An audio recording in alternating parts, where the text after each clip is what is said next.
Mimigay ulit tayo ng sticker ngayong araw kasi naubos kahapon yung sticker ko. Ito na, nakat ko na yung sticker natin. O bibigay natin ngayong araw. Ako si Bano. Pero hindi ako Bano sa totoong buhay. Heto na naman tayo sa panibagong kong buhay. Kailangan na naman natin maghanap buhay.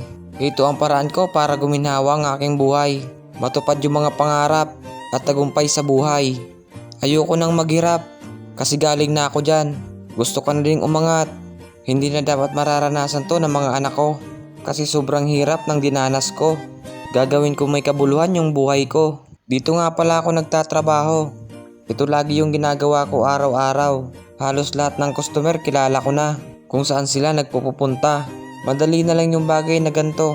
Mahirap lang sa akin dito yung walang tao at walang perang iniwan sa parcel na pangbabayad mo. Alam kong walang madaling trabaho. Marami rin negatibo dito sa mundo. Lahat ng tao nararanasan to. Nasa sayo na lang kung susuko ka o kaya humanap ka na lang ng iba. Ganon pa rin sa daratnan mong trabaho. Hirap at stress pa rin yung daranasin mo. Hindi rin ako naniniwala na mas maganda doon kasi parehas din naman yung sasahurin mo. Maniniwala lang ako kung sa abroad tayo nagtatrabaho dahil isang buwan pa lang natin doon, paldo. Hindi tulad dito, magtsatsaga ka talaga sa trabaho. Hindi ko na nga alam kung ano nangyayari dito sa edukasyon dito sa bansa. Nagtapos ka lang para sa diploma. Tipong nakapagtapos ka naman, mas pipiliin mo talaga yung kursong mas malaki yung sahod kapag nakagraduate ka.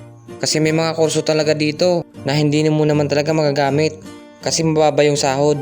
Dala natin ngayon 64 pesos. Sana maubos to. Ang mas mahirap pa dito, ang dami pang requirements. Kahit dishwasher ka nga lang dito, dapat tapos ka ng 4 na taon. O tingnan mo, maghuhugas ka lang ng plato. 4 na taon pa yung sinayang mo. With pleasing personality pa, marami pang nakasulat na paalala. Kung wala ka sa listang ganto, hindi ka talaga papasa. Kahit graduate ka pa. Marami na akong kakilalang ganyan. Marami na rin akong tropang nadaanan. May kanya-kanya na kaming tungkulin. Lahat ng yun. Parang mabilis kitong matatapos yung trabaho namin ngayon. Kasi lahat ng mga parcel, kalahati yata nito bayad na eh. Sana ganito palagi yung mga deliver nila, no? Meron kasi mga taong kung ano yung narating sa buhay, ipinagyayabang. Nakapundar ng ganito't ganyan, yumayabang na. Iba-iba talaga yung mga tao, hindi tayo magkakatulad. Maganda yung panahon natin ngayon, kaya mabilis lang itong natin matatapos. Kunti na lang yung dala ko.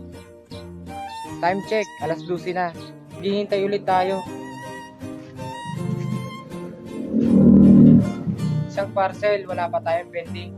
Wala pa rin tayong tanghalian. At kung minsan nadaanan ka na ng tropa mo dati, talagang makakaralit ka sa akin sasabihin. Yung tipong hindi ka nakikibuin, kahit man lang kausapin. Kasi mas mataas na sa sayo. Kasi ikaw wala ka pang nararating. Kaya nga dito lang ako sa mas mababa. Kasi para pantay-pantay lang kami. Walang lamangan ng kapwa. Mas nai-enjoy ko rin tong gantong trabaho. Na kahit papano wala akong naaapakan na tao. Gusto ko na lang sumaludo sa mga taong kakilala ko. Ayoko na lang magkumpara kung ano man yung trabahong natamo mo. Eksaktong alauna ng hapon. Hindi maganda yung resulta ng araw natin ngayon. 2 pa lang yung pending natin ngayon. 4 na yung pending natin. Meron kasing iba na pinagyayabang na dahil pinaghirapan niya daw. Lumalaki din yung ulo at yumayabang. Hindi man tayo dito pantay-pantay. Meron din tayo dito ang kabilang buhay. Tsak doon tayo papantay-pantay. Mukhang mapapadali yung trabaho natin ngayon kasi bayad na yung mga parcel nila. Sobrang init, magpahinga muna tayo. Kailangan talaga natin uminom ng tubig. Ayan, nagbigay ng 2 pesos tip. Ang tangi ko lang hiling, wag natin apakan yung walang mga narating. Wag natin abusuhin na alam mong mali na sa iba. Hindi mo ba yun nakikita? Kasi nakatingala ka. Subukan mong lumingon kung saan ka galing. Pera lang naman yung tumaas sa'yo. Sinabay mo na pati yung pagkatao mo. Hindi sa lahat ng panahon malakas tayo.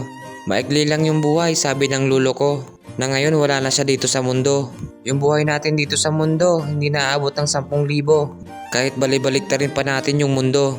Yung mga kayamanan natin hindi na natin madadala. Tanging alaala na lang, yung matitira. Huwag tayo magdamot sa mga taong nakikita natin. Marami ng taong nawala dito sa mundo. At yun, palubog na naman ang araw. Bukas ulit, paalam!